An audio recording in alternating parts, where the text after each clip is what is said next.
Entonces, ahorita yo estoy pastoreando en una iglesia allá y tengo el gusto, pues, de regresar, por decirlo así, a la iglesia que me vio crecer en mi infancia. Y bien, hermanos, yo les invito a que primero inclinemos nuestro rostro para pedir la guía del Señor. Señor, te doy gracias en esta tarde porque siempre, Señor, es una gran bendición compartir de tu palabra. Y yo te ruego, Señor, que guíes, Señor, mis palabras, a pesar de mis errores, a pesar de mis fallas. Señor, yo te ruego que seas tú el que hables a través de mí y que, Señor, tu palabra sea glorificada. Que tu pueblo, Señor, sea bendecido grandemente, Señor. Y hoy recordamos con gozo ese hermoso día cuando tú, Señor, entraste por las puertas de Jerusalén.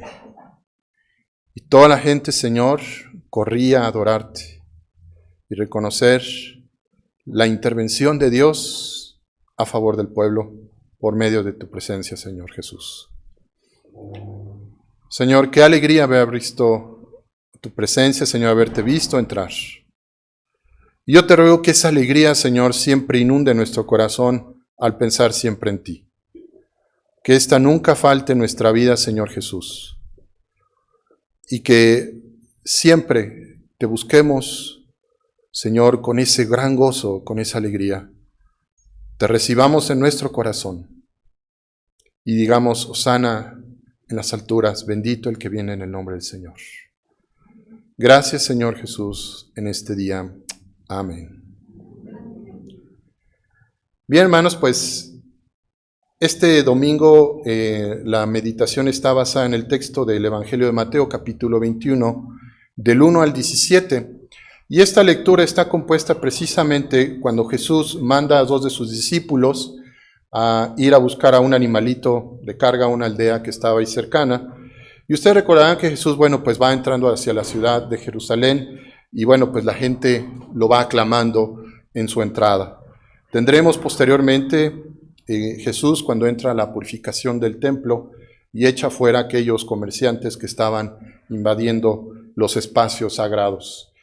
Y hay algo que a mí me llamó mucho la atención porque la manera en que Jesús se manifiesta ese día es un cambio paradigmático, es un cambio totalmente nuevo, es algo que realmente hace simbrar la manera de pensar del pensamiento judío de esa época.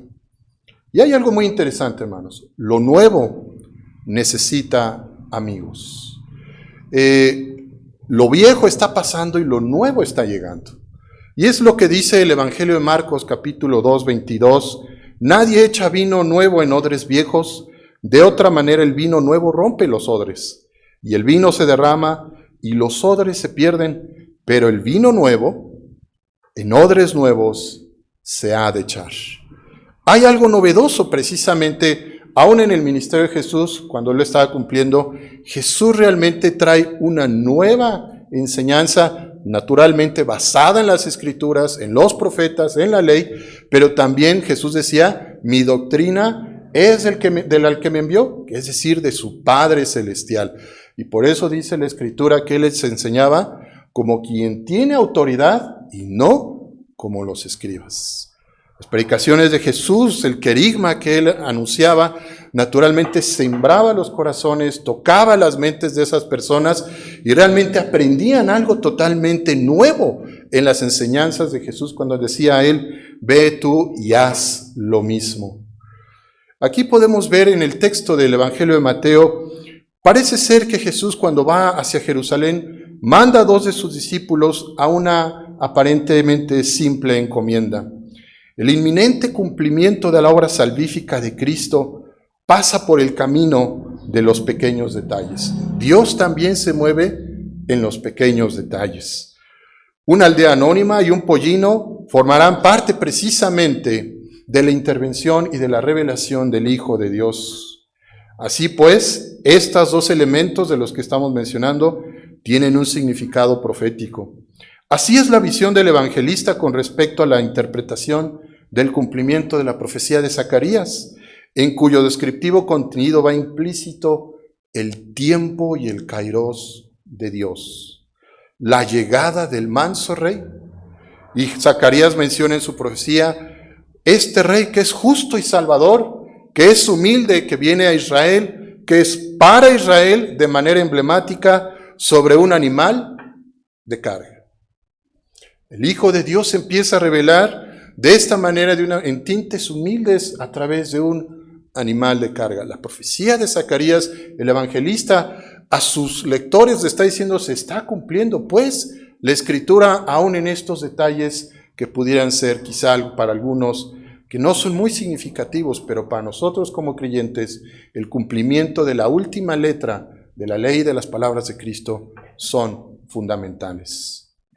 Si se me permite abundar en la perspectiva del Jesús histórico con respecto a su subida a Jerusalén sobre el pollino, fue un momento apoteósico realmente. Fue un momento sorprendente. La ciudad fue sobrecogida. Providencialmente, la ciudad ese día estaba llena de peregrinos que estaban ahí para el inminente festejo pascual. Y si a esto le agregamos las multitudes que acompañaban a Jesús y cuya fama había trascendido inevitablemente las regiones de Siria, de Samaria, de Galilea y de Judea. Jesús realmente llevaba a estas multitudes, la presencia de Él, lo iban siguiendo y la fama de Jesús era inevitable aún en los oídos de los gobernantes de aquella época, como Herodes el Tetrarca, que confundía a Jesús con Juan el Bautista, a quien él había ya ejecutado. Aquel día la ciudad acabó por volcarse sobre ella misma ante la llegada del Salvador. Muchísima gente sabía de él y ya lo conocían personalmente, entre ellos sus seguidores, sus discípulos y todas las personas que le servían y le seguían, que venían de las regiones de Galilea y de otros lugares. Otros, como en el caso de los peregrinos y de los naturales de la ciudad, vieron y conocieron a Jesús por primera vez con sus ojos ese día, alguien que solamente de oídas habían escuchado.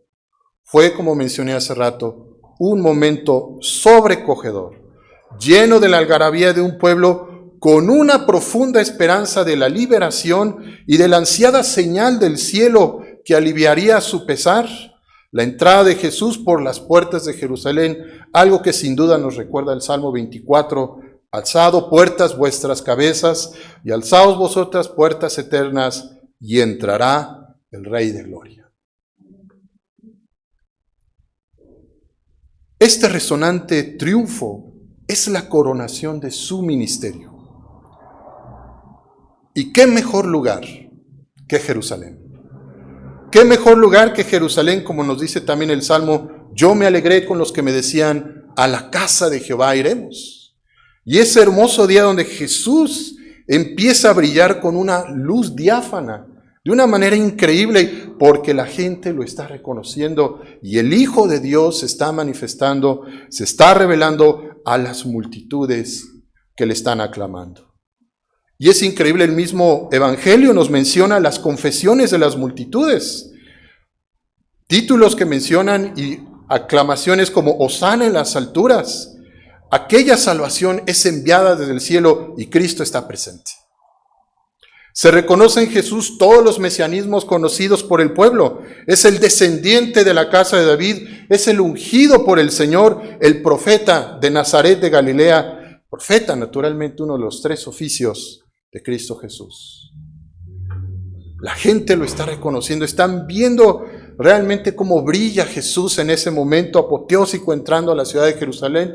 La gente realmente está volcada, la ciudad está impasable, no se podía, creo que ni pasar por ahí, la gente corriendo, niños gritando, y era realmente una alegría descomunal.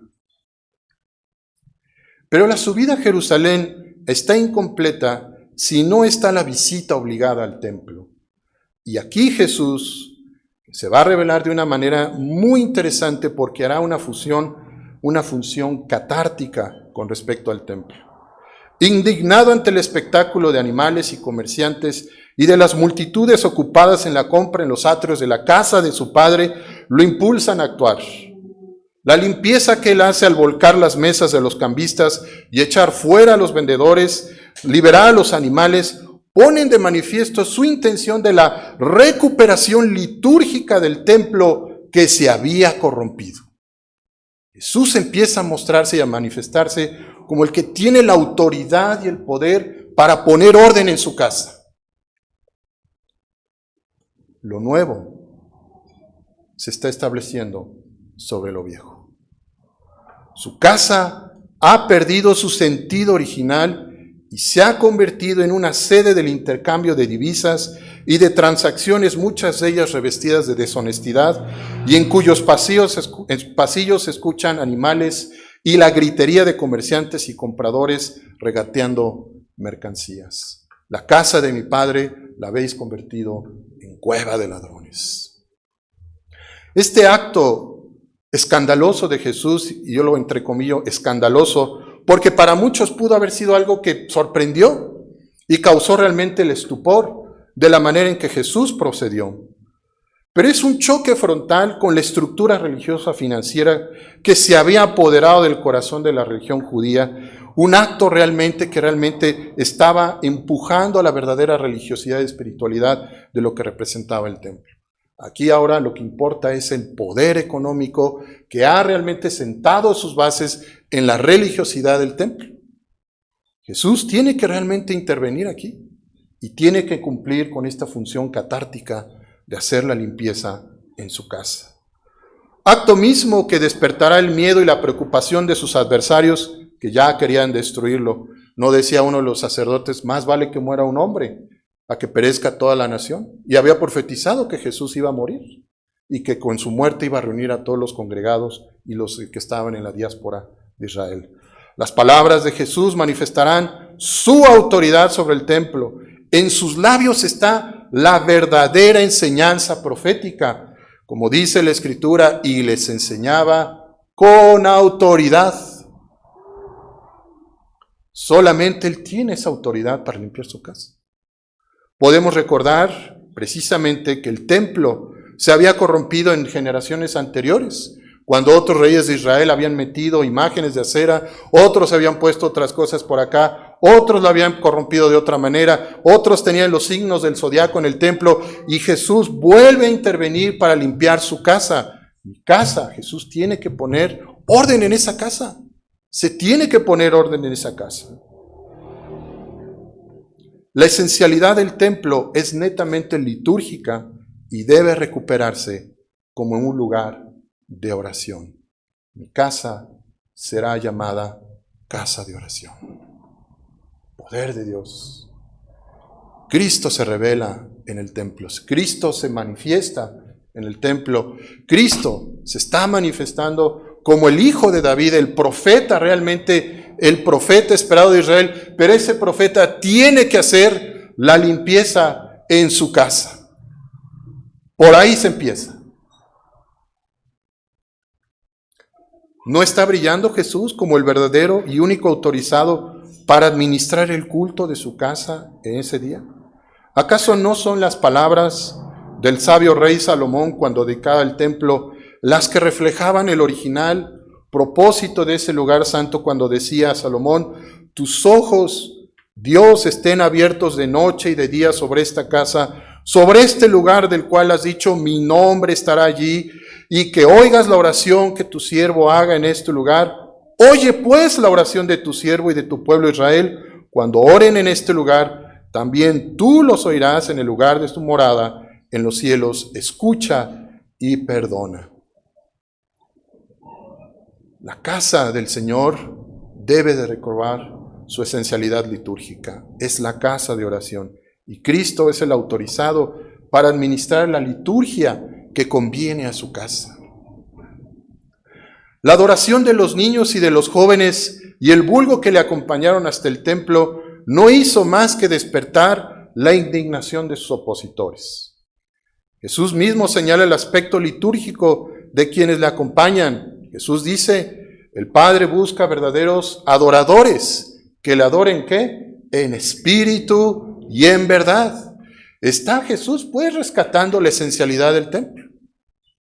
Así pues, el Hijo realmente viene a buscar estos adoradores también, y es toda una festividad ese día también de la liturgia, porque realmente los corazones sinceros y sencillos de aquellos verdaderos adoradores se están realmente desbordando en la alabanza en el templo.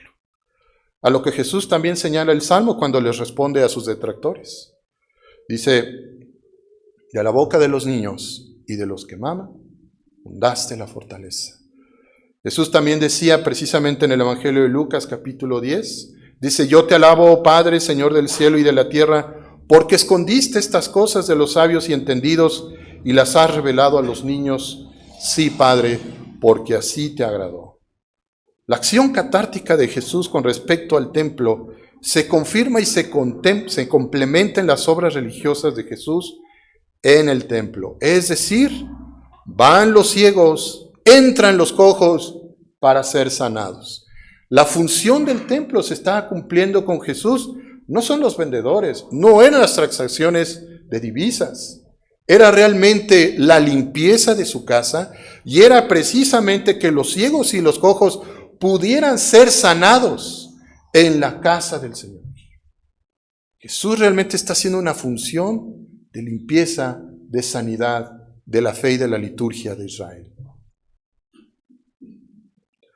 Es este kairos de Dios que entiende el evangelista cuando cita a los profetas. Es este tiempo perfecto de Dios que el Hijo del Hombre sube en un pollino para poder entrar a Jerusalén. Es el tiempo de Dios que el templo tenía que estar, ¿qué? Perfectamente limpio. El kairos de Dios nos muestra que su Hijo está entre nosotros y es algo bellísimo. Eso es lo hermoso, que Jesús está entre nosotros, como dice el Evangelio de Juan, y vimos su gloria como gloria del unigénito del Padre, lleno de gracia y de verdad, y el Verbo que habitó entre nosotros. Y esa alegría y el gozo de saber que no importa que tenga el templo o no, Él está presente ahí. Y al estar Él presente ahí, realmente el corazón del creyente tiene contacto directo con su Señor. Es una alegría saber que Jesús está aquí y poder gozarnos con Él, alegrarnos con Él, bendecir su nombre, alabarlo a Él. No hay nada más importante que entrar a la casa del Señor sabiendo que Cristo me está esperando ahí. Esto realmente es lo que Jesús viene a rescatar, de que Él está presente ahí. La liturgia del templo es porque Cristo está presente ahí. No puede haber una adoración en el templo si Cristo no está ahí. Él es realmente el que debe estar ahí. Así pues, esto nos hace más que gozar. Debemos de comprender que en Cristo se cumplen las promesas de Dios, y qué mejor lugar para manifestarlas y a la vez reivindicar su propia causa que en su propia casa. Dice la palabra del Señor, decid a los de corazón apocado, esforzaos, no temáis, he aquí que vuestro Dios viene con retribución, con pago. Dios mismo vendrá y os salvará. Entonces los ojos de los ciegos serán abiertos y los oídos de los sordos se abrirán. Entonces el cojo saltará como un ciervo y cantará la lengua del mudo. Y esto es lo que pasó ese día. Los ciegos, los sordos, los cojos, todos fueron a Jesús a realmente estar precisamente con Él para poder recibir de esta salvación. El profeta Isaías 56 dice, yo los llevaré a mi santo monte y los recrearé en mi casa de oración. Sus holocaustos y sus sacrificios serán aceptos sobre mi altar, porque mi casa será llamada casa de oración para todos los pueblos. Y quizá esto es lo nuevo que Jesús estaba planteando ese día. Algo que había realmente dejado de ser. El templo ya se había convertido prácticamente en una sucursal de intercambio financiero. Jesús quiere rescatar ese lugar para manifestarse y revelarse a su pueblo y que su pueblo reciba los beneficios y las bendiciones que vienen de su mano. Jesús está recuperando y manifestando la esencia de la verdadera liturgia del templo y precisamente le veremos confrontarse con las autoridades religiosas cuando les declaraba el inminente cambio litúrgico. Nuevamente hablamos de algo nuevo. El inminente cambio litúrgico en el tiempo y en el kairos de Dios. Recuerden que el vino nuevo debe ser echado en odres nuevos. ¿Y esto qué quiere decir? Jesús les respondió a sus detractores, decía, destruid este templo y en 3 días lo levantaré. Dijeron luego los judíos, en 46 años fue edificado este templo y tú en 3 días lo levantarás. Mas él hablaba del templo de su cuerpo. Por eso cantábamos hace rato, y toda rodilla se doblará y toda lengua confesará que Jesucristo es el Señor. Y esta es la verdadera adoración del creyente, encontrarse con su Señor y poder doblar su rodilla ante Jesús y poder derramar delante de Él su alma, su corazón, poder realmente entregarse a Él y recibir del Señor los beneficios que Él tiene en abundancia para la vida de su pueblo. Por eso las sanidades que Él hizo ese día, los cojos, los ciegos, son el cumplimiento profético y lo que el deseo de Dios es para cada uno de nosotros, que Él quiere bendecir a su pueblo con paz. Los odres nuevos, hermanos, y el vino nuevo deben de estar juntos. Lo viejo debe quedar atrás. Es necesaria la purificación y la catarsis del creyente. Es Jesús quien transforma la experiencia de la vida del creyente, quien también debe pasar por esta purificación, dejar atrás aquellas cosas que impiden que realmente florezca la verdadera liturgia en nuestros corazones. Por eso dice el apóstol que nosotros ahora somos ¿qué? Templo del Espíritu Santo. Y ahí nosotros adoramos al Señor. Jesús mismo se lo revelaba a la samaritana: ni en este templo, ni en este monte adoraréis al Padre, sino que el Padre busca ¿qué? Verdaderos adoradores en espíritu y en verdad. Así que estés donde estés en tu casa, y si tu adoración es sincera como las de estos niños, el nombre de Dios es glorificado. Y si estás en tu trabajo y ahí bendices el nombre del Señor con todo tu corazón, el Señor te escuchará.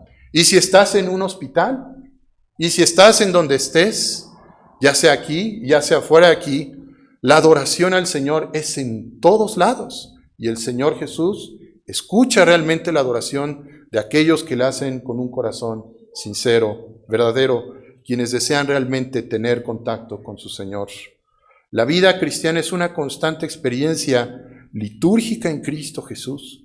No se puede llevar una verdadera fe sin Cristo en el centro de la misma. Si Cristo no está presente, nos va a pasar como le pasó al pueblo israelita, que tenían un templo hermoso, pero realmente Cristo no fue bien recibido. Como dice el Evangelio, a lo suyo vino, mas los suyos no le recibieron. Hermanos, que para nosotros este día sea un motivo de gozo saber que tenemos a Cristo Jesús, que ha venido y que nosotros tenemos la alegría de poderle buscar. Que el Señor les bendiga en esta tarde.